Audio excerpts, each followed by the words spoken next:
group of first responders from New York City in Hamden right now. They're renovating a house for a couple of local veterans. It's so nice. Now, they are part of a group that formed after 9/11 to help out people who served in uniform. News 8's Kent Pierce is live with a story he says he kind of just stumbled upon. It's true, Alyssa and Keith. Good afternoon to you. I was having breakfast at a Hamden diner when this New York City firefighter walked up to me and asked me if I knew about a whole group of firefighters rebuilding a home for a couple of veterans just down the street. I said, no, I didn't know about it, but I sure wanted to. Even before they took off the second floor, this Hamden house was too small for Ryan Dostey, her husband and daughter. It was supposed to be just for a little while, and then I started having issues with PTSD that impacted my work and my ability to help financially. She spent 8 years in the Army and then the National Guard, including deployment to Iraq, and her husband spent 4 years in the Marines.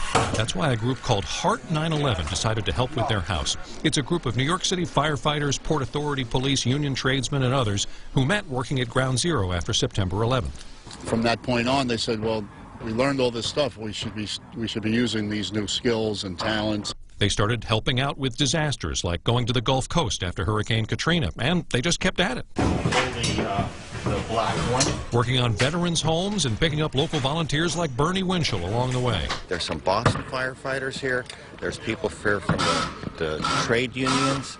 They're all wonderful people giving of themselves. When they're done, Ryan and her husband will have a 3-bedroom house with a whole new second floor, and Adeline will have room for a big girl bed. I'm going to have a princess bed. A princess bed? Is that right? Yeah. That's cool. Is it going to be nicer than your old room? Yeah. The hope is she'll have a sibling or two sharing the house in the near future. Her mother can't believe her luck.